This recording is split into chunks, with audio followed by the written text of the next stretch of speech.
For our customers and guests on the phone or in the meeting, thank you for joining us this morning. And at this point, I'm going to turn it over to Dwayne Edwards of Rockwell Automation to get this event started.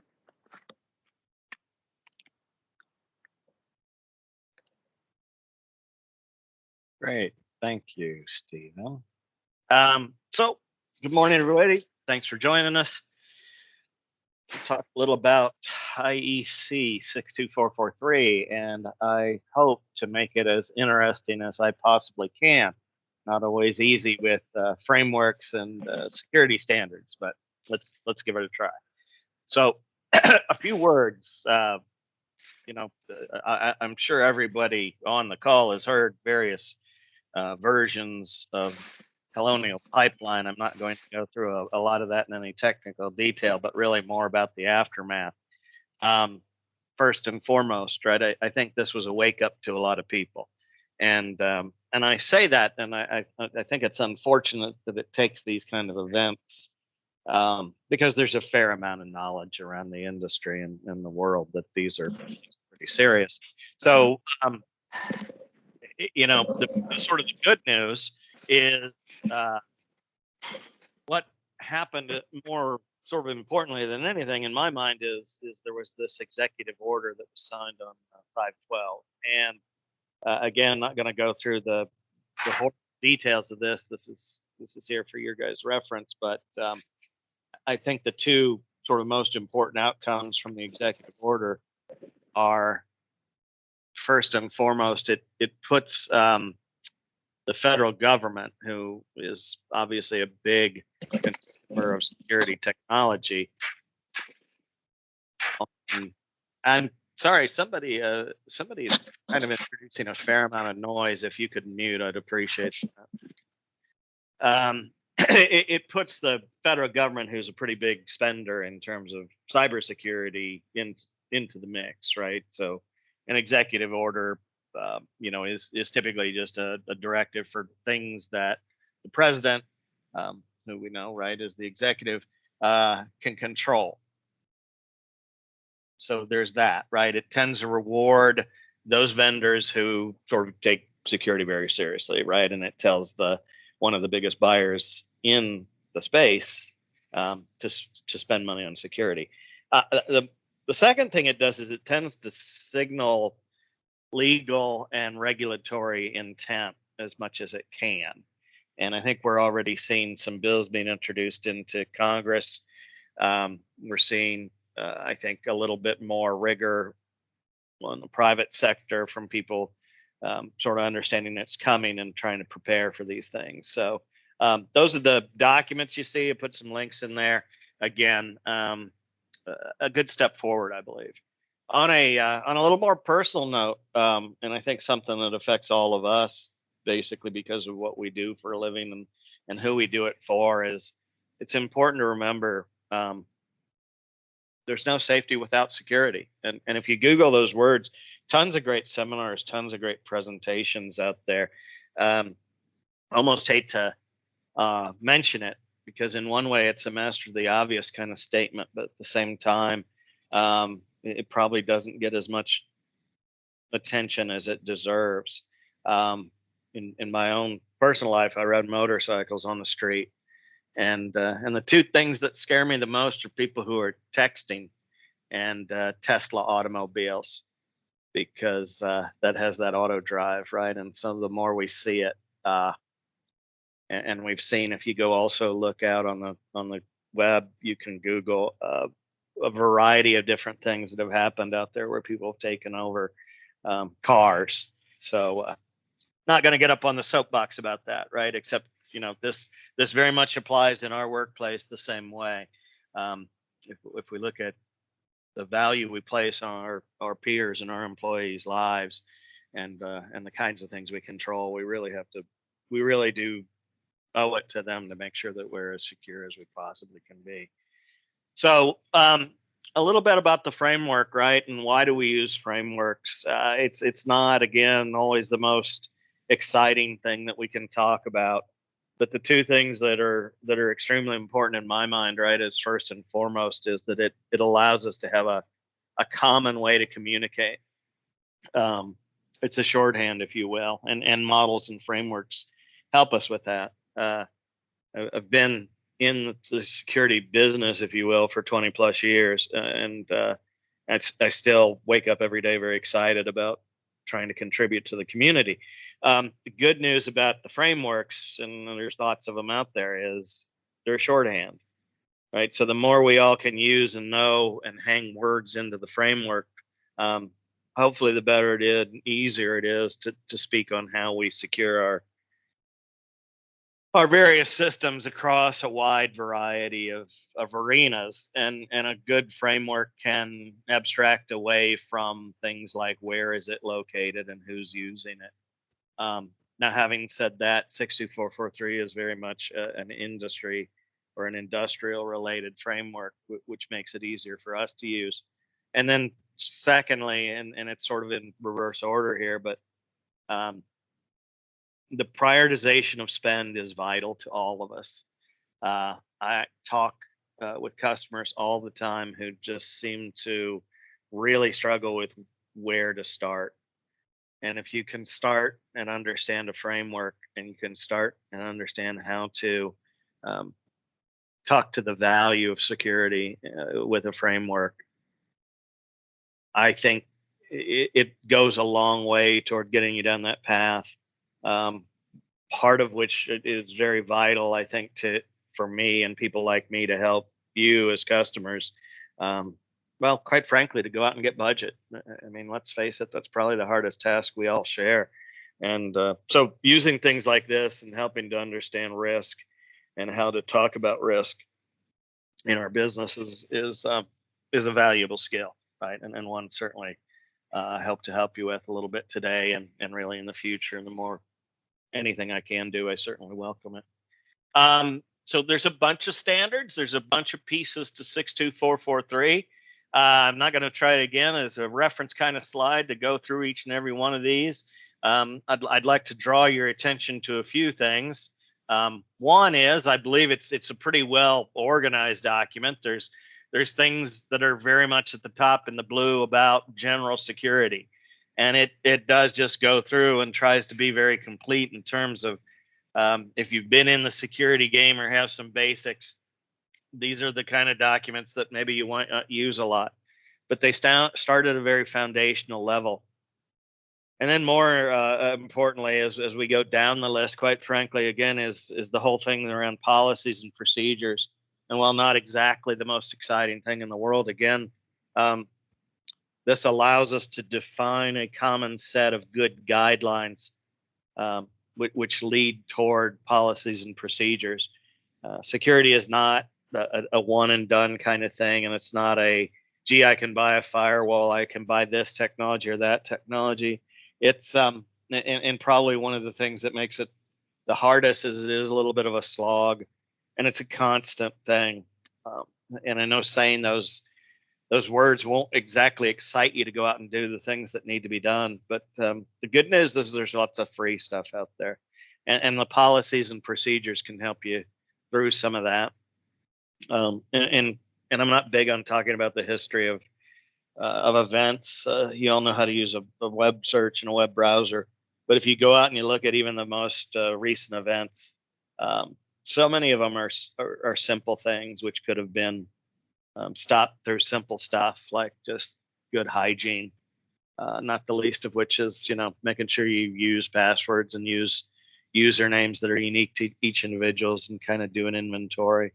And so again, there's a lot of stuff out there, and I think we can talk about that, but and we're going to talk about it a little bit here.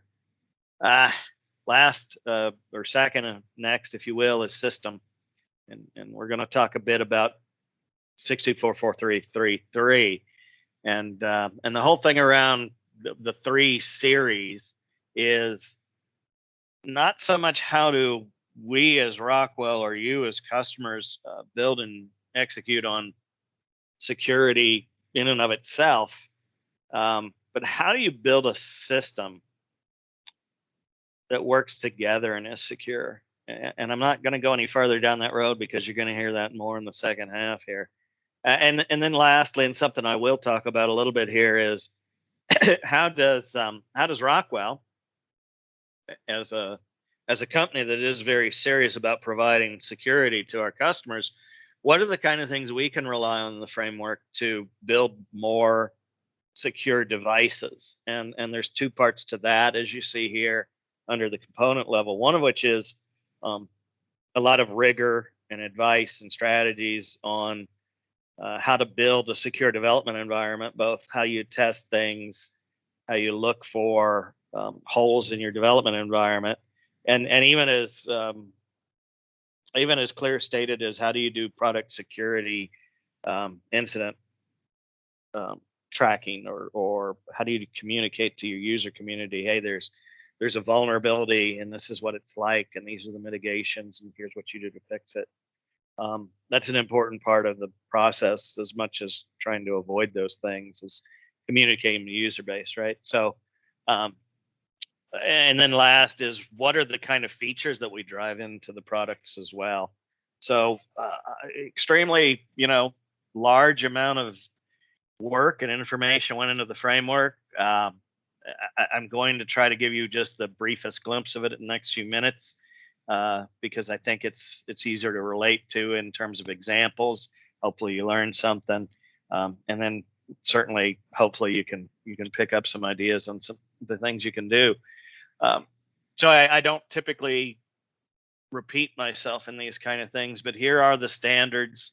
Here are the important pieces from one standpoint. How do we do a secure development life cycle? I'm on a part of a board internally that works through that and tries to communicate to our developers how best to do that, and that's a big and ongoing part of what we do. And then secondly, and I don't have too much to do with the 4.2 section, but there's a lot in terms of driving the feature set into the products as well. So we take that very seriously. Hey, Dwayne. Yes. It's John. We're still on the IEC first screen. Were you presenting? Yes. That's odd. I was seeing what he was showing. Yeah, I am too, John. Okay, that's just me then. Sorry. Don't get mad at John, guys. So, again, right, I'll leave this really, again, more for your reference. It's here's the ones that matter. All right.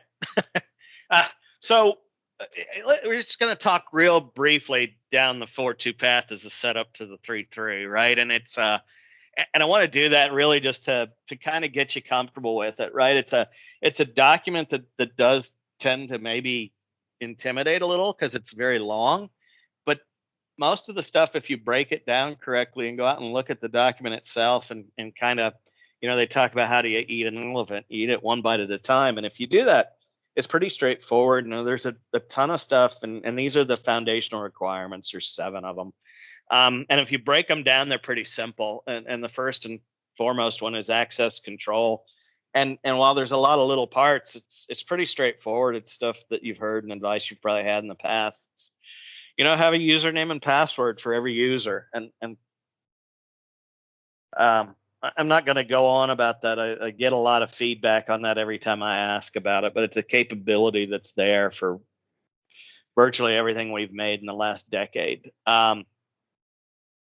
It isn't always fun to change, right? But it is a very foundational, again, piece of security, what I think of as hygiene and stuff that, in other words, the stuff you should do every day just to make sure things are good.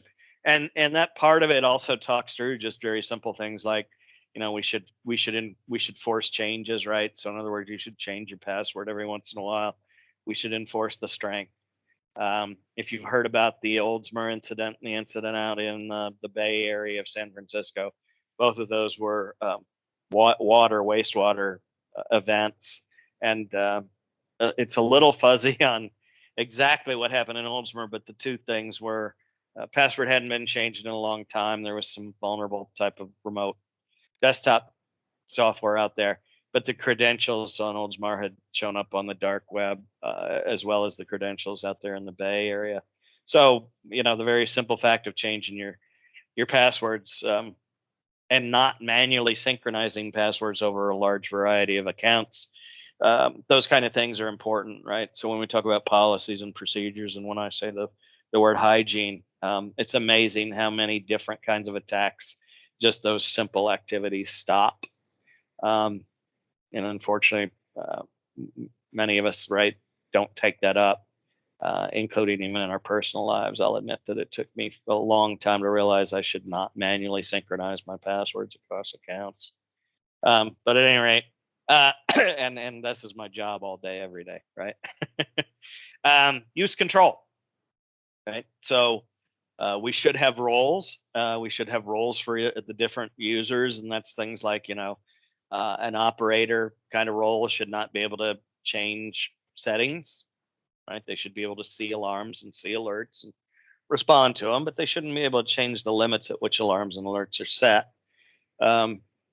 Again, secure remote access. I just can't say enough about that, right? Because again, you see that as a result of COVID, and certainly even before COVID, lots of remote users, lots of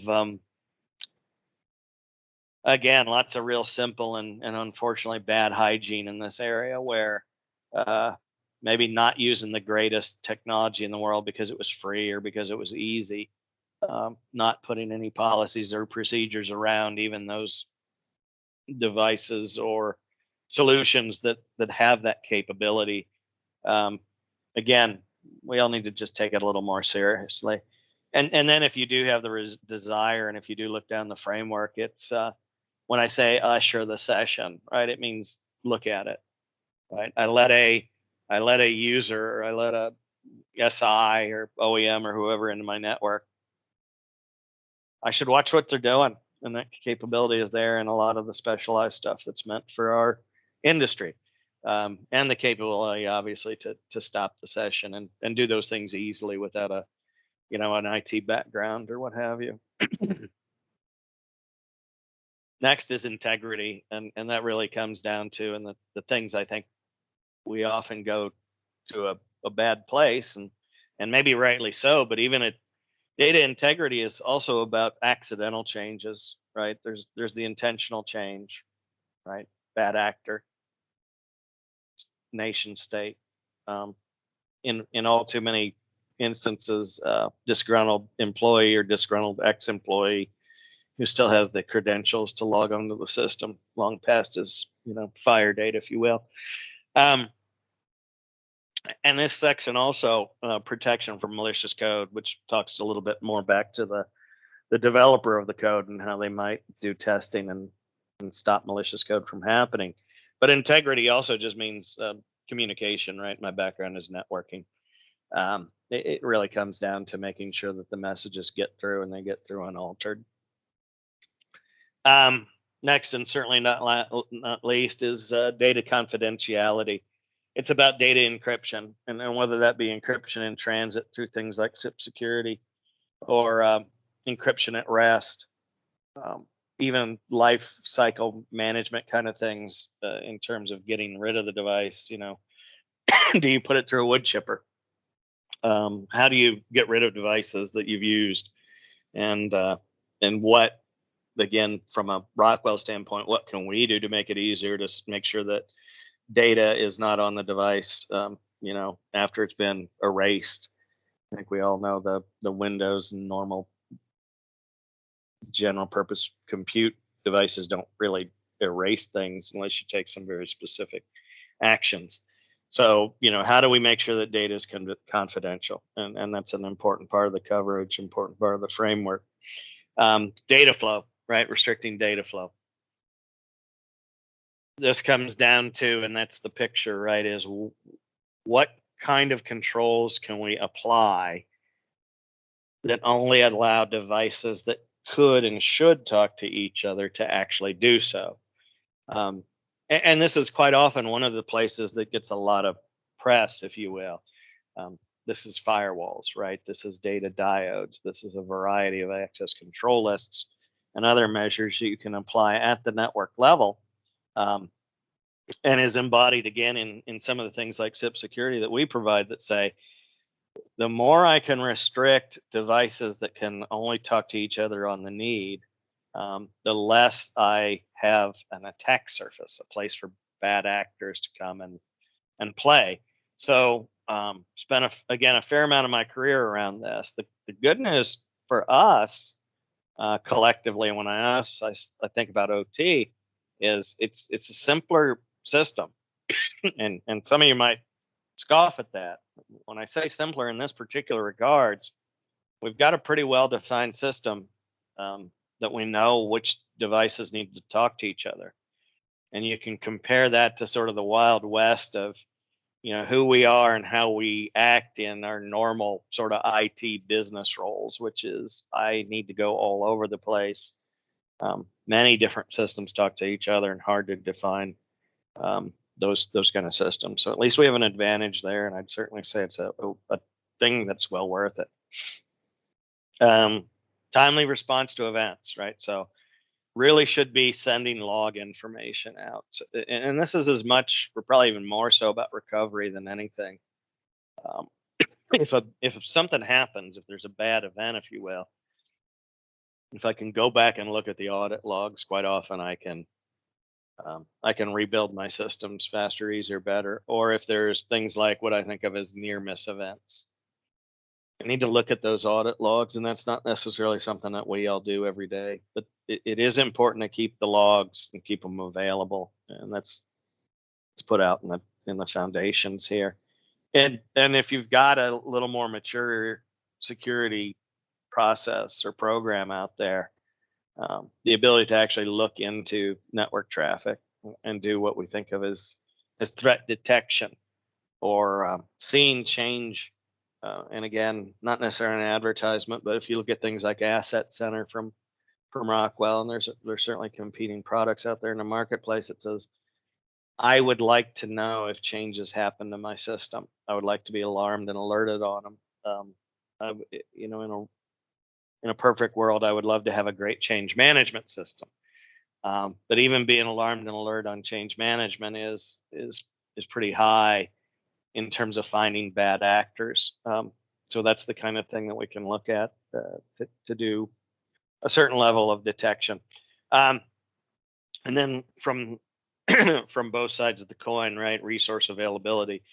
From our standpoint, it's incumbent upon Rockwell to write code and build systems such that you can't easily do a denial of service, and whether that's self-inflicted or not, right? It means writing code that preserves and protects systems resources.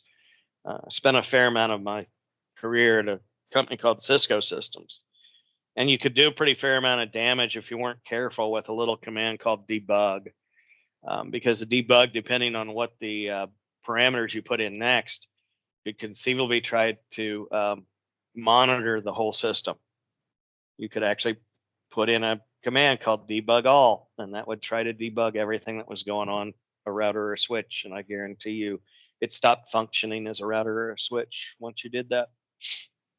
So that's an important part. And that, by the way, has long since been changed. You can't do that now easily. But another part of availability, and I think very much in line with the headlines of today, is backup and recovery. That's an absolute necessity when it comes to ransomware attacks. If you have a good backup and you have an ability to recover quickly from an attack where all the files on your system are locked up, which, by the way, it's typically something that happens to the PCs, obviously not the PLCs.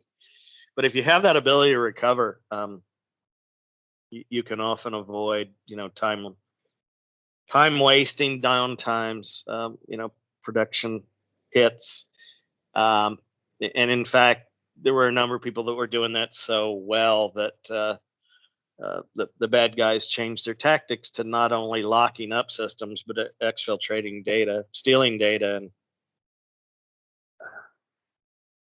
threatening to sell it. Right. And so that's a business decision that other people have to deal with. But the good news from our standpoint is if we can recover, we can avoid issues. And that also includes network resiliency, right? So uptime is important, right? I don't think I have to tell anybody on this call that.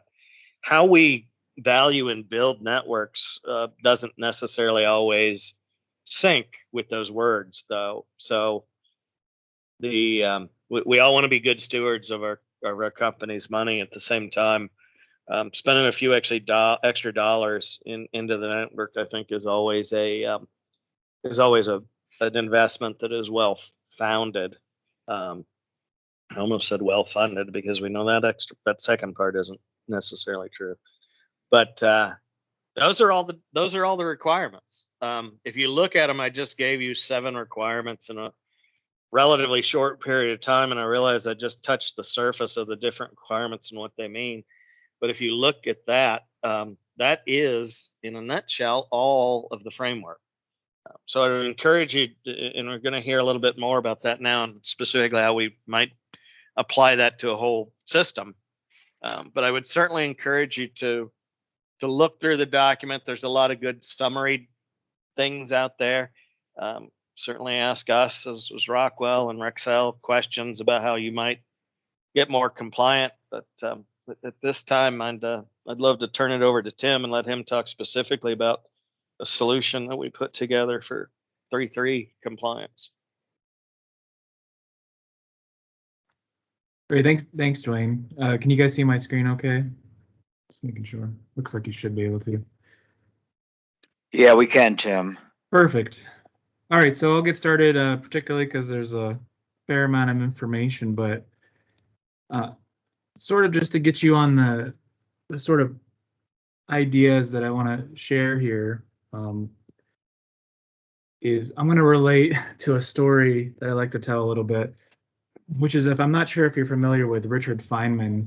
Richard Feynman was a pretty famous physicist, and there's a story he reflects in one of his books about how he was one of his passions when he was on the Philadelphia project was to, pick locks, and he would go around in like generals' offices and stuff, and just to see if he could, figure out what their codes were to get into these locks. And he would tell them, "Oh, thanks for letting me read your report. I put it on your desk." And he'd break into safes and stuff. Excuse me. And so there's a story that he reflects on. At one point, some admiral had passed away, and there was a safe. In the safe, since they knew that Richard liked to do this, and of course they were disgruntled by this, but at some point, a couple years later, they realized he just did it because he was an interesting guy. They asked him to open this admiral's safe because they thought there was important information in there. And Richard tried like all of his tricks, he was, everything he had thought of, and he couldn't get into this safe. It was a pretty nice safe.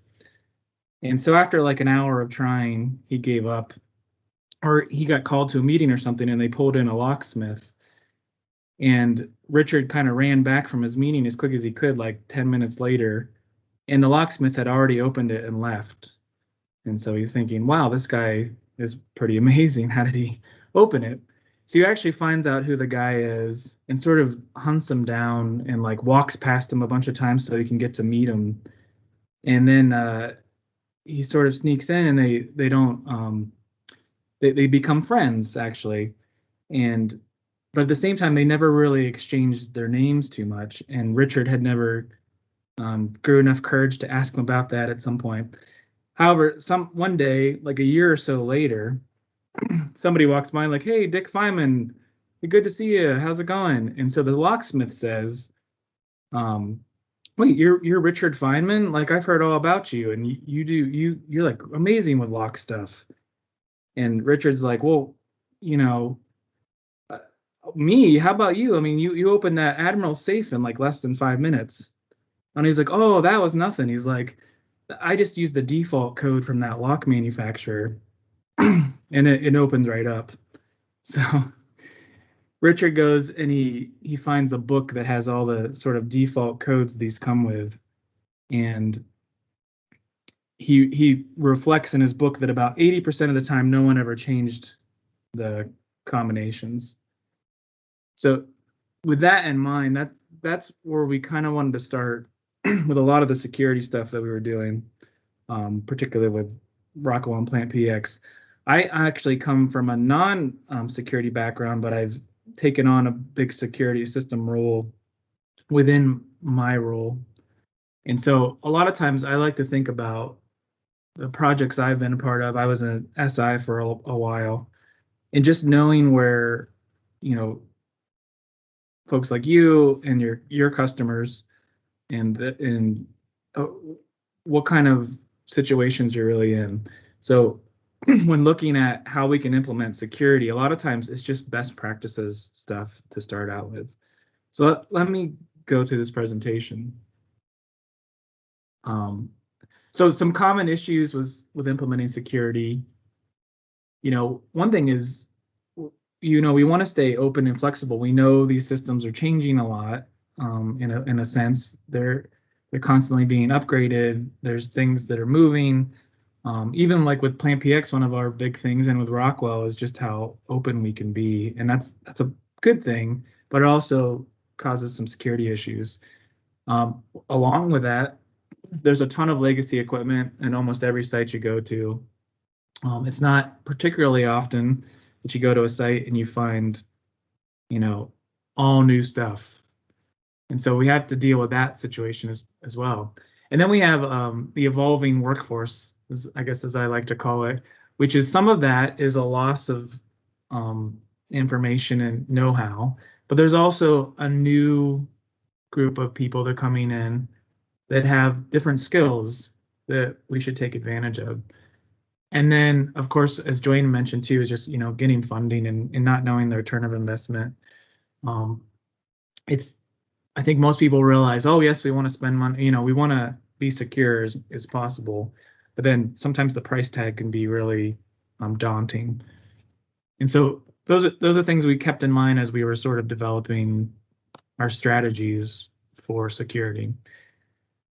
Then we look, you know, we want to align with something that makes sense, not just invent our own ways of doing it. So as Dwayne was talking about 62443, it just seemed like an obvious choice for us to align with it, because I guess the things that I really like about it is, one, it's a collaborative effort with people who are building industrial automation things, you know, and it's specifically made for us. And when you look at sort of the value proposition between, you know, an OT space and IT, is, you know, confidentiality and some of these things may be more important in the IT space, but really, you know, maintaining availability and those kind of things within industrial automation can often be, you know, we don't want to take down plants, basically. So it's nice to have something that was actually made, you know, fit for purpose here.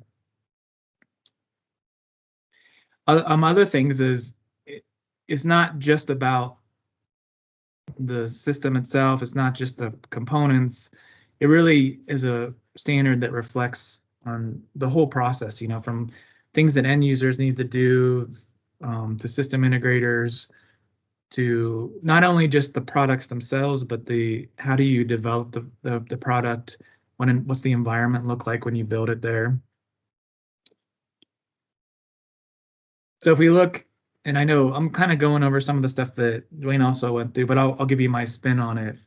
You know, Rockwell is taking 62443 in particular pretty seriously. And a lot of that started with the 4-1, which was development area. Basically, if we want to build products that are secure, then we have to have an environment that's secure. So I actually have a certification that says, yes, the way that we build products is done in a secure manner. The people that we have working on them, you know, are secure, and they're not, you know, there's not going to be stuff hidden in the code and all these kind of things. There's a procedural stuff for it. The 4-2 stuff has to do with products, and we have multiple products now that are certified. And then even our delivery side, the 2-4 one there, you know, a lot of it's like, what kind of processes do you have in place to make sure that when you deliver a system, that it's done in a secure manner. And then finally, the one that I'm most attached to is the 3-3, which is just your overall system reference architecture, which as of November last year, we had released the Plant PX 5.0 stuff that was certified in 3.3.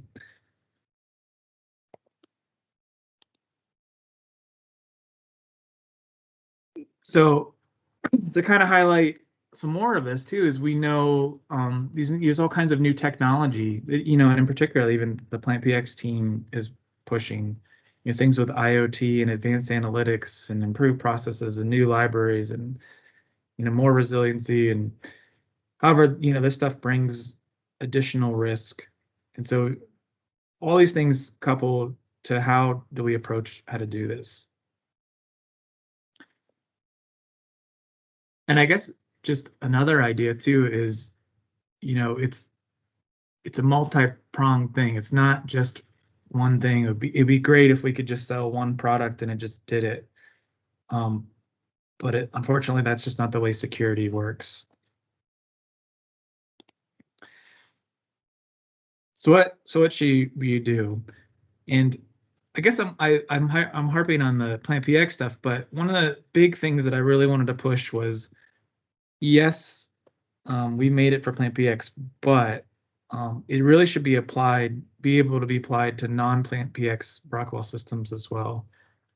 And in fact, a lot of the business groups within Rockwell I talk to often, and they adopt this framework as well. And because we made it in a way that doesn't necessarily mean it has to be Plant PX. So what can you do to get something like this started? One of the things is just, deciding that you're going to have some kind of cybersecurity program in place. And it's just sort of a decision to say, yeah, we're going to make cybersecurity important. And so if you can do that, then well, what do you do? What does that mean? Something we did was adopt an industry framework, which was the 62443 stuff. Also, to understand our business risk is very important, just to know, what risk level are we comfortable with? Not everything has to have armor-plated things around it, because there might be things that are just not as important in a way, and you can determine whatever risk you're comfortable with. And then by doing that, you can also, then where your gaps are, and you can, work towards improving those things. And then also just aligning, once you've decided you're going to do cybersecurity, you want to try to align with partners who also prioritize it. So I'm kind of going fast here, but I want to make sure we get through all this, and if you have any questions at the end. So the first thing we had to do, and we did this ourselves with our certification, but also what we recommend our plants or our customers to do, is really, it's hard to do anything without doing some kind of risk assessment on what you have. Because if you don't know what you have, it's how do you protect against it? And I imagine, I know I've been to many plants where you walk around with someone and you're like, hey, what's that thing over there? And they're like, oh yeah, I forgot that was there. And it's some computer with Windows XP or Windows 98 that's been running for 20 some years, and it's actually hooked up and it's on the network and everything. They kind of forgot it was there because it was doing something very specific. I think most of us can relate to that situation. So first, you really need to know, what do you have? So when we built our solution here, which I'm going to get into in a second, we did a real risk assessment, not only on our portfolio products that make stuff up, but we did it on an actual implementation of Plant PX in a mining application. And we looked at the whole thing, and we did risk assessment across the board, and then we this determined our strategies for dealing with it. And we had to prove that too as part of our certification. So big deal was just knowing what you have. How does data flow? Where does it go? Who's accessing it? How, where? I have here, determining your zones of trust, making planning, some mitigation strategies. I put here, and you guys can look this up too, is 62443 3-2 actually is specifically made to tell you how to do a risk assessment. But the big idea there is just knowing what you have and knowing what vulnerabilities that's going to present. So once you've done that risk assessment, one of the biggest things you could possibly do is just having this idea of network segmentation, which was part of the data flow fundamental there. But it's kind of like just knowing, okay, I have certain areas in my plant that are either more critical, have stuff that really can't be messed with, or maybe there's stuff that, you know, is touching the internet because that's how you have it situated, but maybe you don't want that touching something that's more critical.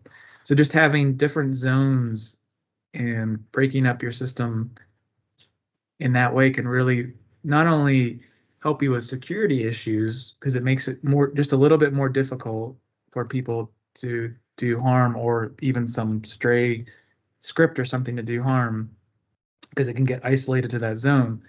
But there's also a huge benefit just in the performance of your network.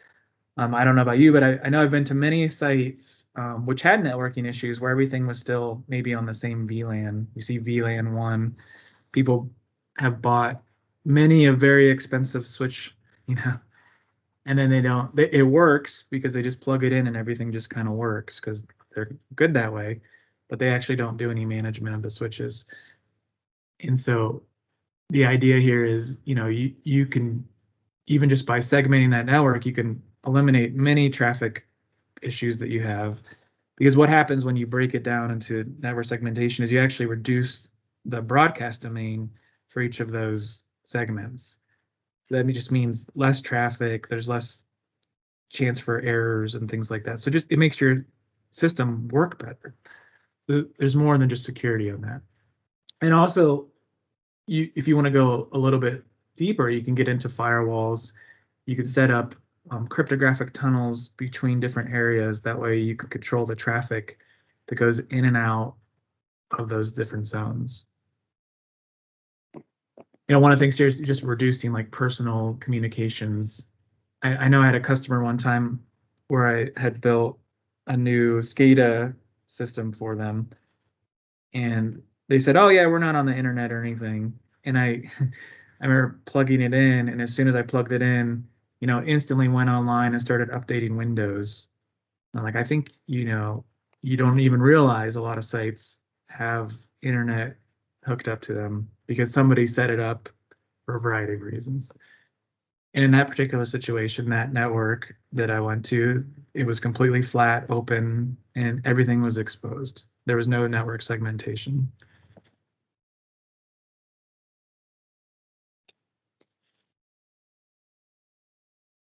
And then, you know, managing and enforcing authorization. Rockwell has built-in tools with FactoryTalk security in many of our products, which is just help you control your users, and it works with Active Directory, and you can set up zones and different people for different things. You can also leverage something like Thin Manager that helps you control portable devices, and just knowing what you have and only letting things do the things the things they're supposed to do. Just that least privilege idea of users only do what they should be. Somebody in accounting probably shouldn't be operating the plant, so you don't give them access to do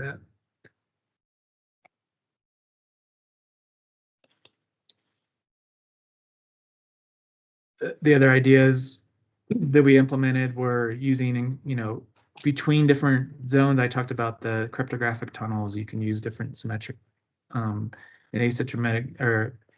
asymmetric keys. A lot of that could come with something like SIP security, though actually we didn't require SIP security in our 3-3 certifications, specifically just because we knew that there were people that weren't going to use it or didn't want to use it. We were trying to keep it simpler. Even just data integrity, something as simple as the TCP/IP checksum. It lets you know that the data that you sent is the same thing you got on the other end. And then you can use something like Asset Center to know when someone changed a file. How do you know that the file that you put in a year ago into your controller is still the same one that's running out there and somebody didn't change it? And of course, antivirus, you don't want programs and stuff running that you don't want to be running. I'll go over just a little bit of security hygiene too. A lot of times we tend to think about firewalls and passwords and things like that. But some of the best security things you can do are just physical things and just with people. And those are probably maybe even your biggest threats.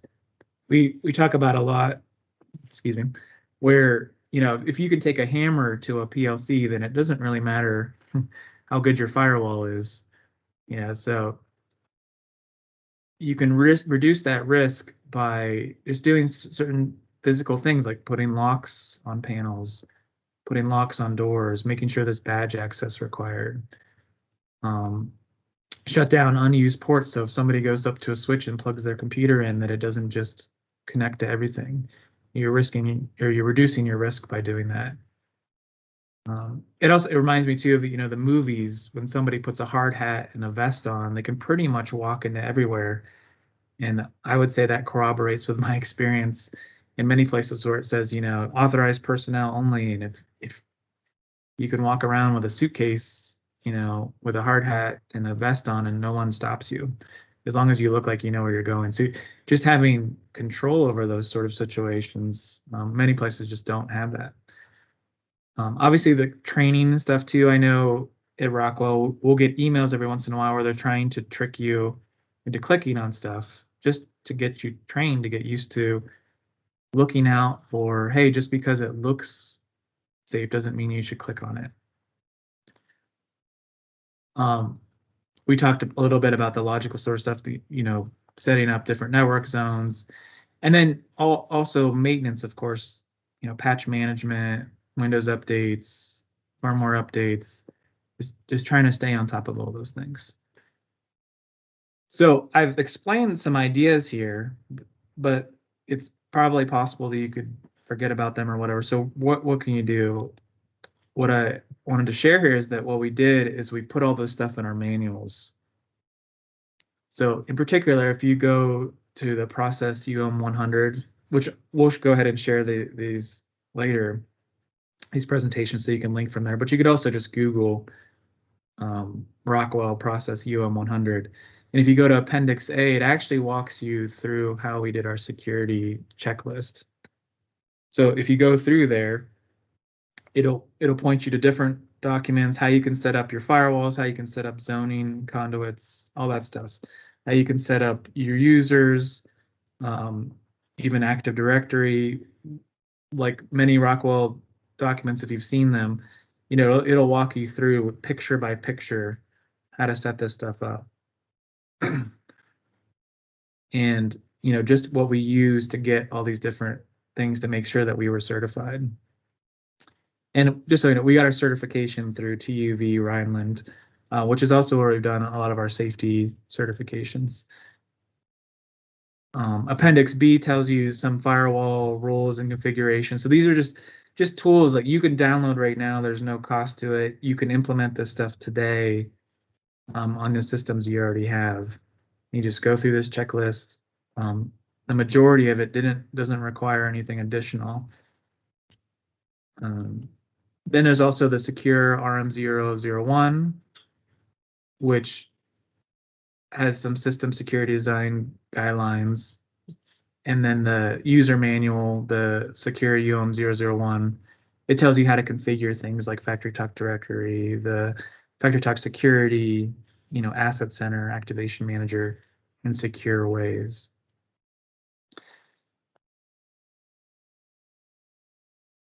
So again, you could find those online. And just to highlight again, what we tried to not do is really, you should be able to implement this stuff on things you have already. You don't necessarily need the latest L8 controllers. You don't need to buy Cisco ICE or any of these fancy things that are really great security tools, but not necessarily the easiest to use, but this is sort of an entryway into just securing your system with good practices in a lot of ways. And the nice thing is that Rockwell has all this stuff built in already. And then I want to give you another location that you can find information that's always being updated and can give you access to things like if you actually want to see our certification, if you need that to work with customers and whatnot. So there's security services that we can do, there's technology, there's frequently asked questions, reference architectures, all kinds of resources.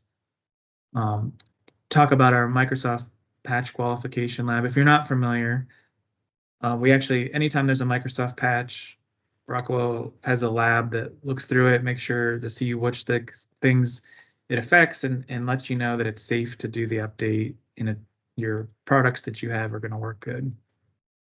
And of course, you can always email the secure at Rockwell too if you have questions. So I kind of went through there pretty quickly, but I wanted to give you some highlights and give you a chance to ask questions if you had any. I thank you for your time. Okay, guys, we can open this thing up for questions. You know, you can unmute yourself to ask Tim or Dwayne directly.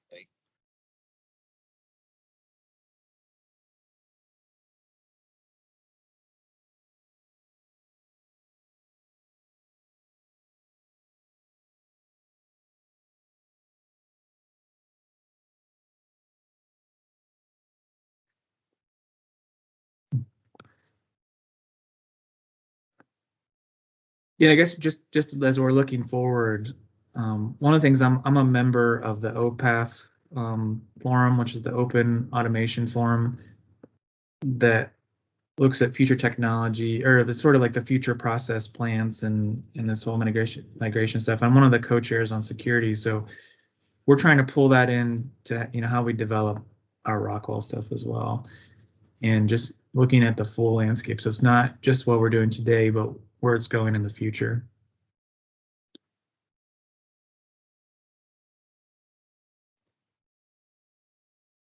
It's John. I'll ask a question. You didn't really talk about the converged plant Ethernet, plant wide. You kind of, Yeah. I don't know if this is more for either one of you. Just interesting how, Rockwell's looking at it. I'm more interested to just, know that as another standard. It wasn't really referenced in any. Sure, I guess, yeah, that's a great point. So the Plant PX architectures are all fully aligned with the converged plant-wide Ethernet. And when we built, we built a security lab to do our testing and stuff. It's all CPWE, and we even had members of their team helping do work on it.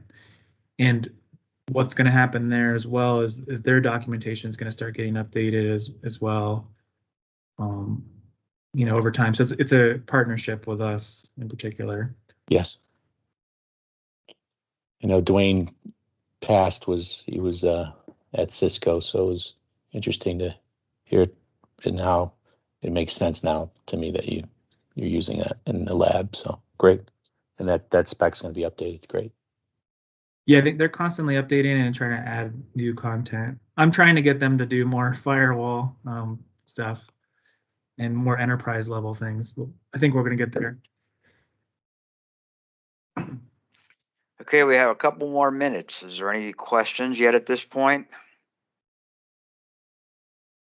Hey, this is Mike from Rockwell. I would just make a quick comment. I thanks to both presenters. That was fantastic. I would say that Plant PX as a distributed control system kind of designed in a box based on standard Rockwell pieces and parts, as Tim said, is extensible besides just a Plant PX application to almost any case or various features of it are available and capable of being used in almost any automation application with Rockwell stuff. As John mentioned, the converged plant-wide Ethernet design we put together with Cisco is baked into it. I think of Plant PAX as maybe the best examples of connected enterprises that we provide, from the hardware all the way through the software stack, and now is one of the best examples of a shrink wrap cyber secured architecture that I can think of. So the manuals that Tim mentioned. There's an infrastructure manual that does a great job of kind of summarizing the converged plant-wide Ethernet down to a machine or a system, and similarly, the cybersecurity architecture does that too. And then there's also a library aspect to some of the HMI and PLC code, such that you end up with a robust set of features that operators, maintenance, and engineer can take great advantage of, but that also has baked in a full security model that helps align with some of the things that both talked about, along the lines of making sure people log in uniquely and are limited to only being able to do the things that they should be able to do. So again, thanks for bringing that out. I think that's all fantastic stuff, and we're all available to talk through this in more detail with anyone.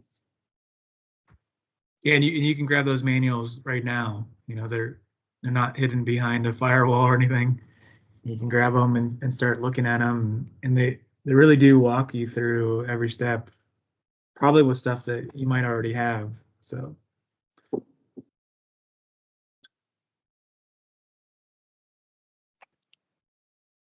Alrighty, I guess we'll bring this thing to a close. Again, we certainly appreciate you joining us for this event, and I'd like to thank Dwayne and Tim especially. I thought they did a great job of, what you can do today.